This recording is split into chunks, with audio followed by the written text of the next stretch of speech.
அத்தியாயம் 1. ஆடித் திருநாள்.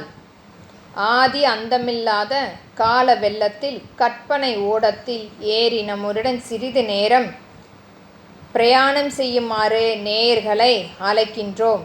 வினாடிக்கு ஒரு நூற்றாண்டுக்கு வீதம் எளிதில் கடந்து இன்றைக்கு 982 ஆண்டுக்கு முந்திய காலத்துக்கு செல்வோமா?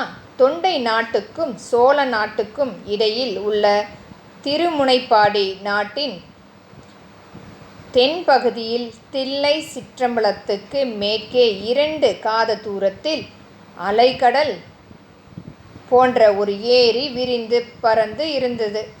அதற்கு வீரநாராயண ஏரி என்று பெயர். அது தெற்கு வடக்கில் 1½ கால நீளமும் கிழக்கு மேற்கில் அரை காத அகலமும் உள்ளது.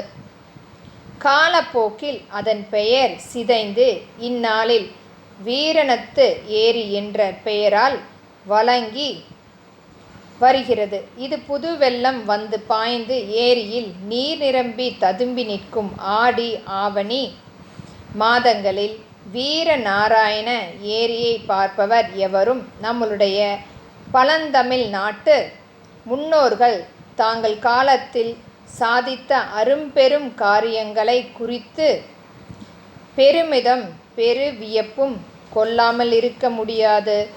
நாம் மூதாதையர்கள் தங்களுடைய நலனுக்கும் தங்கள் காலத்தில் மக்கள் நலனுக்கும் உரிய காரியங்களை மட்டுமே செய்தார்கள்.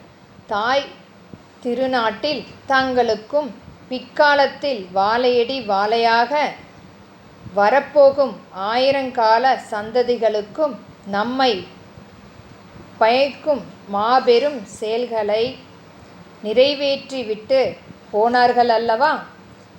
ஆடித் திங்கள் 18ஆம் நாள் முன்மாலை நேரத்தில் அலைகடல் போன்று விரிந்து பரந்திருந்த வீரநாராயண ஏரிக்கரை மீது ஒரு வாலிப வீரன் குதிரை ஏறி பிரயாணம் செய்து கொண்டிருந்தான். அவன் தமிழகத்து வீர சரித்திரத்தில் புகழ்பெற்ற வாணர் குலத்தை சார்ந்தவன். வல்லவராயன் வந்தியத்தேவன் என்பது அவன் பெயர். நெடுந்தூரம் பிரயாணம் செய்து கொண்டு களைத்திருந்த அவனுடைய குதிரை மெல்ல மெல்ல நடந்து சென்று கொண்டிருந்தது.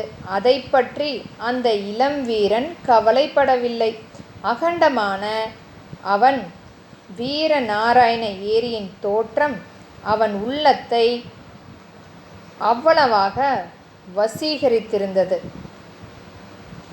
ஆடி 18ஆம் பெருக்கன்று சோழ நாட்டு நதிக்கெல்லாம் வெள்ளம் இரு கரையும் தொட்டுக்கொண்டு ஓடுவது வழக்கம்.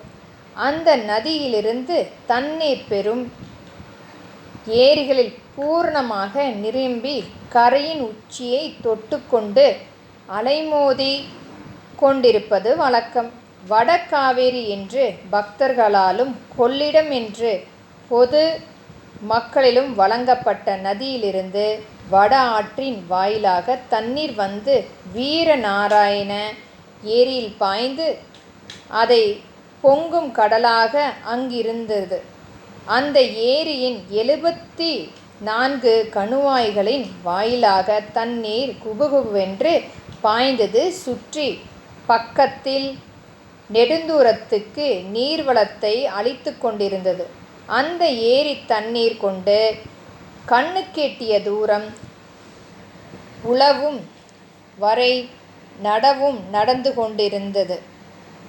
உழவு கொண்டிருந்த குடியானவர்கள் நடவு நட்டு கொண்டிருந்த குடி பெண்களும் இனிய இசைகளும் குதூகலமாக ஆங்காங்கே பாடிக்கொண்டிருந்தார்கள்.